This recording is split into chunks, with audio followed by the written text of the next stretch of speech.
Picture this. Your child walks through the door of school. You've been waiting all day to hear about their day. And so you ask, how was school? And they say, fine. You ask what they learned. And they just say, nothing. You ask if everything is okay. And they just shrug and walk away. And you're left standing there, wondering what happened to my child. And why did they stop talking to me? Why?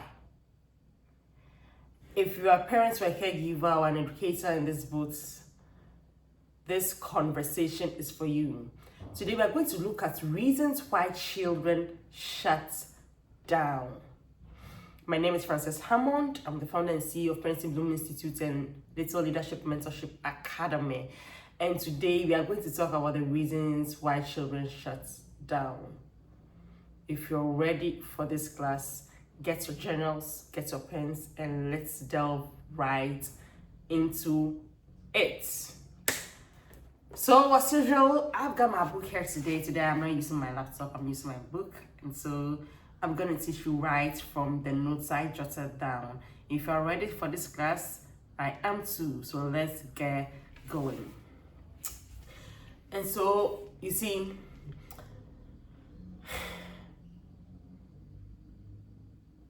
before you want your child to talk to you, before you want to find out the reasons why your child is not opening up to you, we need to understand why they have shut down in the first place. And children stop talking to parents for very specific reasons. There are lots of reasons. I just decided to talk about a few of them. And so, you know, our children were learners right from the womb. I want to establish that children are learners right from the womb. And so when they are born, the learning still continues. It never dies.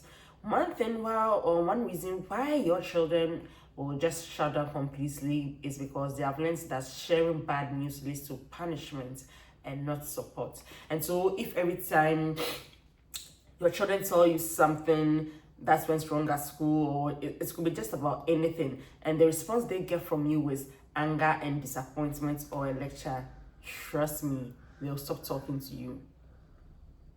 And it's not because they are bad children or because they are children who want to rebel. It's simply because they just got tired of you. Because put yourself in their shoes. Imagine spending some time in school, coming home, you tell your parents or caregiver, oh, this is what went on today at school. And then before you realize you're sitting in an hour lecture you did not sign up for. You stop talking to that parent or caregiver about whatever happened at school. And that is why your children shut down. So if you're a parent or a caregiver at school now, you deal with children and you are on this table, one thing you would like to avoid is to give lectures. Just listen attentively to what your child is talking about. There are things you can do to let your child open up to you, and we'll talk about that later. So this class is going to be a very short class as compared to other classes. So don't worry, we'll finish with the class right now. Number 2, your children feel judged. You see, if your children feel like every conversation about school turns into a comparison or criticism or competition or anything, they'll protect themselves by saying nothing. Just put yourself in your child's shoes. Imagine me coming to tell my parents about something that happened, and then before I know what is happening, I'm being compared to my siblings, I'm being compared to my friends, I'm being compared to my classmates, and your parents say things like, this is your friend Jennifer, does she have 2 heads? Doesn't she have 1 head the same as you? You are sitting in the same class and being taught by the same teacher, you see the same methodology. Why are your friends or your classmates getting it and you are not getting it? I come to tell you about a problem I'm facing, and now you are comparing me with other people I know or people whom I do not know. I'm definitely going to shut. I don't know about you, but I am going to shut out completely, because no one, and I repeat, no one likes to be compared to other people. And so that takes me to the very first quote of today's class. The silence between you and your child is not attitude, it is history. Change the history. In one of our classes, in the back to school master classes, I spoke about collecting data. And the same is here. Your child does not all of a sudden go silent. They simply, slowly but surely withdraw. And so if you are a parent and you realize, oh, my child has withdrawn from me, it's very important to go back to the history, like what happened. Reflect on the things that have happened, and then you will find out what caused the problem. Point number 3. Your children, they do not have the words. And that's the reason why they shut down. And this goes especially for those of us with younger children, you know.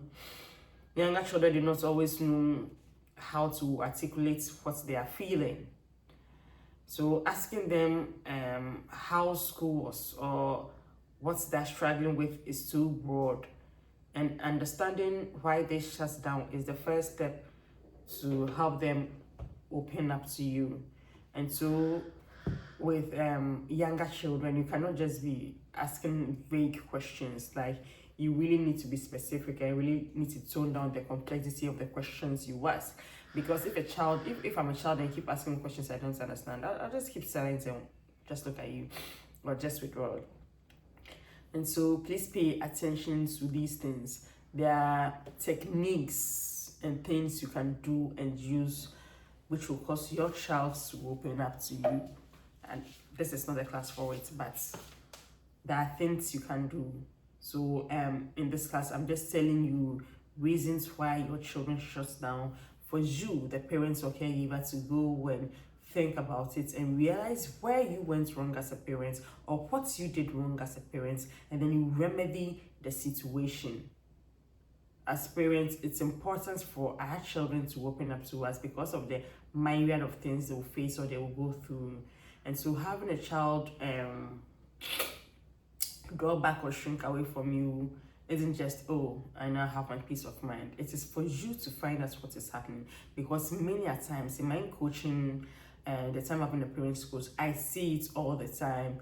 There is an underlying problem. So if you realize that your child has withdrawn from you or has just gone silent or it's not opening up to you or it's just being polite with you, you have to dig and find out. You must not use force or anything, but you have to find ways and means of getting back to that child and getting close to the child again.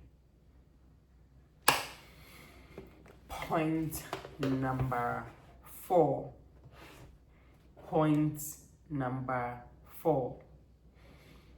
Your children are emotionally exhausted.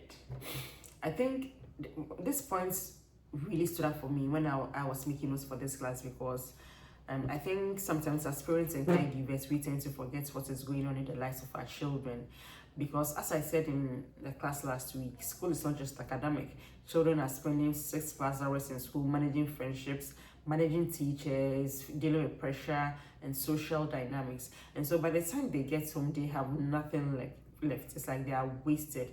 And the last thing they want to do or they want to talk about is to answer more questions from you, the parents or the caregiver.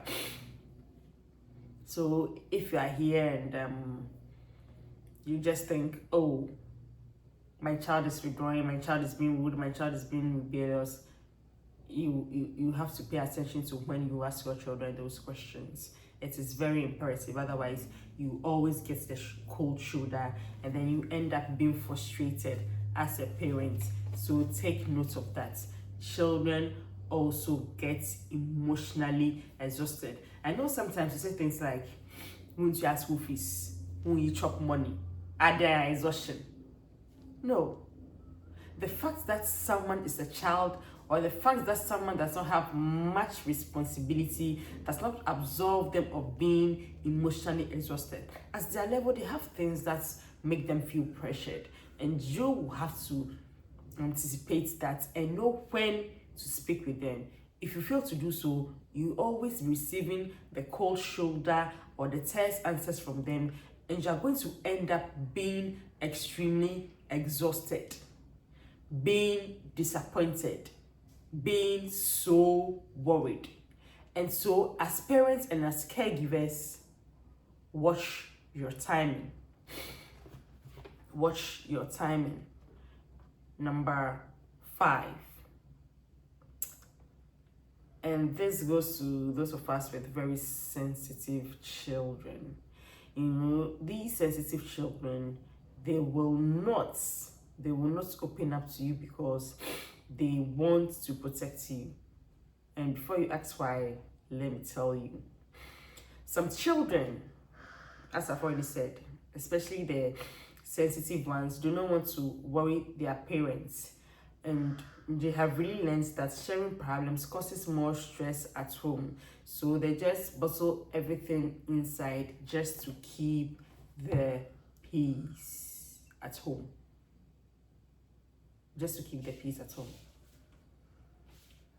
Excuse me.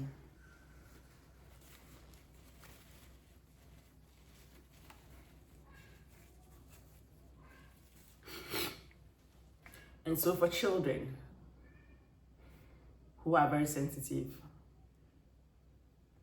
in order to maintain or keep the peace at home, they'll fail to open up to you because they do not want to be a burden to you, the parent or the caregiver. They do not want to add to your stress, and so they're just going to pretend everything is fine, or in our case, just go silent on you. So in their mind, they are protecting you, but from a POV, they are shutting you out. Can you see the difference now? Please excuse me.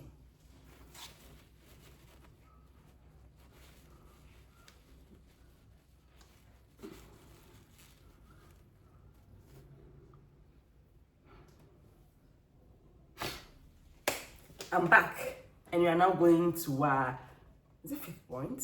I don't even know, I've messed up the numbers, but as I've already said, this class is going to be a short class as compared to my other classes. And before I go to the next point, we are still having a back to school masterclass. We're in the month of July. Today is 1st July, and we'll be having a class on the 21st and 22nd of July 2026. And so get ready for our back to school masterclass. We've had a series of other back to school classes over the weeks, and today we are just doing something different for the regular back to school series. And our back to school masterclass is 200 CDs. We are going to have 2 days of liquid wisdom being given to parents.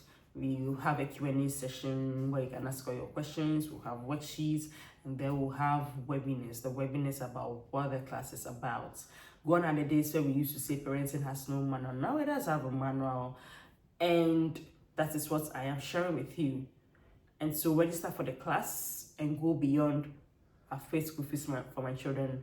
I've bought their backpacks and lunch boxes. They should be okay, because matter of fact, there is more to these things than we really see. And especially for us as African parents, we really think, paying the fees and then buying the uniforms and everything is what really matters. But there is more to this, as I've already shared. And I'm willing to share this with you in a paid masterclass. See, register for the class, learn it, and watch your children thrive, because there is a way. And as I've already said, not every parent is suffering. Not every parent is winging it. There are people who have proven strategies and they're using it for their families, and they are seeing results. So get into the class and watch your children thrive, as I've already said. Please excuse me.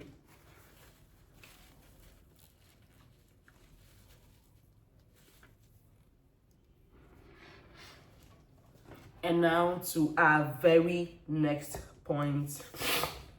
Children will shut you out when they feel misunderstood.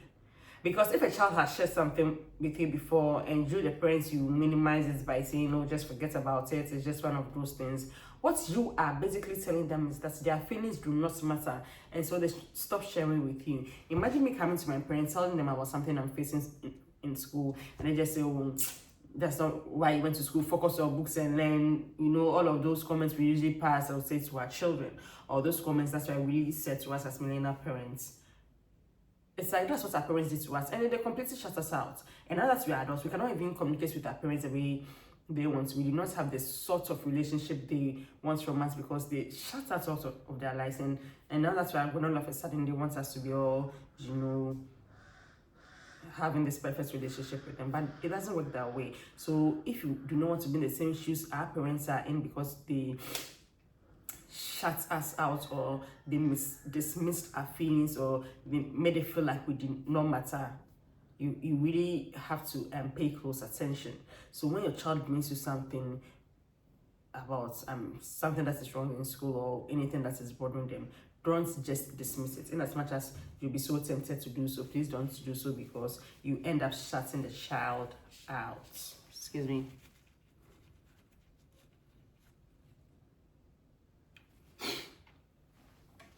And then you dismiss their feelings, and then they end up going away from you. Unfortunately, they end up going away from you. Another reason why children shut out completely is because the home environment is tense. If there's conflict or stress or instability at home, trust me, a child will not open up, because children need emotional safety before they can be emotionally open. And so if your house is always full of chaos, if there are lots of things going on in the house, maybe you and your partner are having some tensions in your relationship and it's affecting the children, or so many things can cause a home to be tense, and your child is really witnessing all of that, they can emotionally shut out and not communicate with you the way they are supposed to. As I've already said, don't only be polite with you, but not bring you into their world for you to know what is happening to them. And so if you the parent feel that your home environment is chaotic, this is your sign to do something about the home environment for it to be not chaotic, for your children to feel safe, for them to open up. And the last thing I would like to talk about is the fact that you have shamed your children before. And so if your child once shared something with you, maybe they're vulnerable with you about something, and all you did was to laugh at them or tease them or bully them or dismiss them or use it against them later, they will never share again. And this closes some children completely right into adulthood. Please excuse me.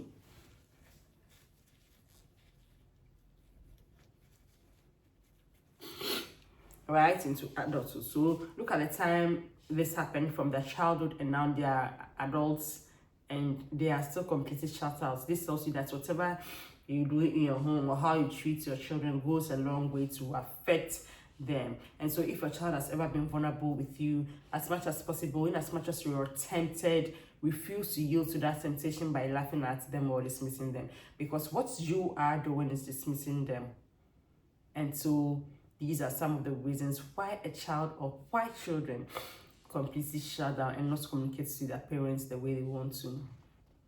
When you listen to the little things, your child will tell you the big things. When you listen to the little things, your child will tell you the big things. And that is what you need to know as a parent. So these are some of the reasons why children will completely shut you out. So before you ask your child why they will not talk to you, ask yourself what happened in the past when they did. Did you listen to them, or did you lecture them? Did you support them, or did you shame them? Did you stay calm, or did you react? Children shut down in response to what they have experienced. And the good news is that what you have created, you can also change. So even though you may have contributed to why your children are shutting down, you can also change that by following some strategies, or there are some things you can do that will let you reverse what you've done with your own hands. And so this brings us to the close of today's class. I hope you've learned something. Listen to the class, take your notes, and apply what you learned. Also note that our back to school masterclass is still in the process. The dates are drawing closer, so register, save your seats, and then let us teach you what you need to do.